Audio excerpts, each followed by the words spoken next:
എല്ലാവർക്കും നമസ്കാരം. ഇന്ന് നമ്മൾ വന്നിരിക്കുന്നത് പച്ചക്കായ വെച്ചിട്ടുള്ളൊരു തോരൻ്റെ റെസിപ്പി ആയിട്ടാണ്. പച്ചക്കായ വെച്ചിട്ട് മെഴുക്കുവരട്ടി ഉണ്ടാക്കാറുണ്ട്, പക്ഷേ മെഴുക്കുവരട്ടിയെക്കാട്ടിലും നല്ല ടേസ്റ്റി ആയിട്ടുള്ളൊരു കായത്തോരനാണ് ഇത്. നമ്മുടെ വീട്ടിൽ സ്ഥിരമായിട്ട് ഇങ്ങനെ ആണ് ഉണ്ടാക്കുന്നത്, ഈ രീതിയിലാണ് ഉണ്ടാക്കുന്നത്. ഇങ്ങനെ ഉണ്ടാക്കുമ്പോൾ ഒരു പ്രത്യേക ടേസ്റ്റാണ്.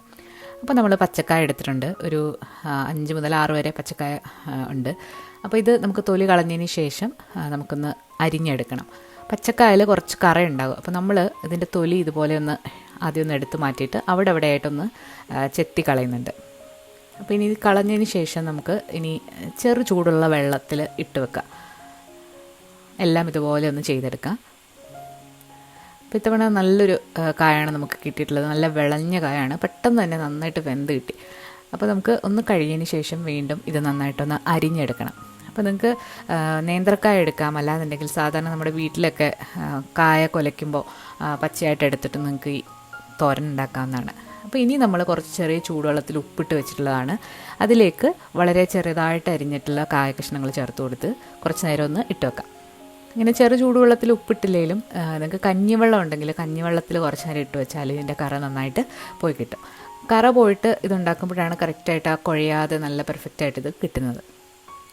അപ്പോൾ എല്ലാം ഇതുപോലെ ഒന്ന് അരിഞ്ഞെടുക്കുകയാണ്. നമ്മൾ മുഴുവനായിട്ടും അരിഞ്ഞെടുത്തിട്ടുണ്ട്. അരിഞ്ഞെടുത്തതിന് ശേഷം കൈവച്ചിട്ട് നന്നായിട്ട് ഞെരടി ഒന്ന് കഴുകുക. അതിൻ്റെ ഒരു കറയൊക്കെ പോയിട്ട് 2-3 വെള്ളത്തിലൊന്ന് കഴുകിയിട്ട് വേണം ഇത് എടുക്കാനായിട്ട്. കഴുകി എടുത്തിട്ടുണ്ട്. ഇതിലേക്കൊരു 1/2 ടീസ്പൂൺ മഞ്ഞൾപ്പൊടിയും ആവശ്യത്തിനുള്ള ഉപ്പും കൂടെ ചേർത്ത് നന്നായിട്ടൊന്ന് മിക്സ് ചെയ്ത് എടുക്കുന്നുണ്ട്. ഇനി ഇതിലേക്ക് നമുക്ക് 1 കപ്പ് വെള്ളം കൂടെ ഒഴിച്ചിട്ട് ചെറുതീയിലിട്ട് വേവിച്ചെടുക്കാം. നമ്മൾ വീട്ടിലൊക്കെ ഉണ്ടാകുന്ന കായാണെന്നുണ്ടെങ്കിൽ കുറച്ച് വേവ് കൂടുതലായിരിക്കും, അപ്പോൾ അതനുസരിച്ചിട്ട് വെള്ളം ചേർത്ത് ചെറുതീയിലിട്ട് വേണം വേവിക്കാനായിട്ട്. അപ്പോൾ ഇത് പെട്ടെന്ന് വെന്ത് വന്ന ഒരു കായാണ്. അപ്പോൾ അടച്ചു വെച്ച് മീഡിയം ഫ്ലെയിമിലിട്ട് നമുക്കിതൊന്ന് വേവിച്ചെടുക്കാം. ആ ഒരു സമയം കൊണ്ട് നമുക്ക് അരപ്പ് തയ്യാറാക്കാം. അതിന് വേണ്ടിയിട്ടൊരു 1/4 മുറി തേങ്ങ ചിരകിയതിലേക്ക് 1/4 ടീസ്പൂൺ ചെറിയ ജീരകവും 3-4 അല്ലി വെളുത്തുള്ളി 3 നല്ല എരിവുള്ള പച്ചമുളകും കൂടി ഒന്ന് ചതച്ച് എടുക്കണം. അപ്പോൾ ഈ സമയം കൊണ്ട് നമ്മുടെ കായൊക്കെ നന്നായിട്ട് വെന്ത് വന്നിട്ടുണ്ട്.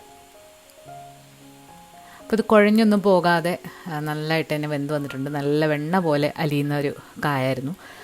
ഇനി ഇതിലേക്ക് നമുക്ക് തയ്യാറാക്കി വെച്ചിരിക്കുന്ന അരപ്പ് ഇതിൻ്റെ മുകളിലായിട്ടൊന്ന് നിരത്തി കൊടുക്കാം. അതിനുശേഷം അടച്ചു വെച്ച് ചെറുതീയിലിട്ട് ആ അരപ്പിലേക്ക് ആവിയൊക്കെ കയറി വരുന്നൊരു രീതിയിലാക്കാം. ഉപ്പ് കുറച്ചുകൂടെ വേണമെന്ന് തോന്നി, അപ്പോൾ കുറച്ചുകൂടെ ഒന്ന് ചേർക്കുന്നുണ്ട്. അടച്ചു വെച്ച് മീഡിയം ഫ്ലെയിമിൽ ഒന്ന് വെയിറ്റ് ചെയ്യാം.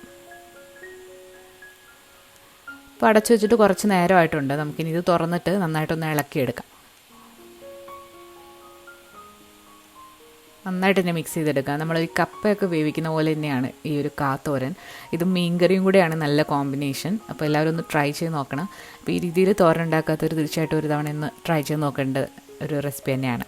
ഏറ്റവും അവസാനം ഇതിലേക്ക് വെളിച്ചെണ്ണയിൽ കടുകും ചെറിയ ഉള്ളി, വറ്റൽമുളക്, കറിവേപ്പില ഇതൊന്ന് താളിച്ചിട്ട് ഇതിൻ്റെ മുകളിലായിട്ട് ഒഴിച്ചു കൊടുക്കുക. ഒഴിച്ചു കൊടുത്തിട്ട് ഉടനെ തന്നെ ഇളക്കരുത്. അടച്ചു വെച്ച് ഒരു 10 മിനിറ്റ് കഴിഞ്ഞിട്ട് ഇളക്കി യോജിപ്പിക്കുക.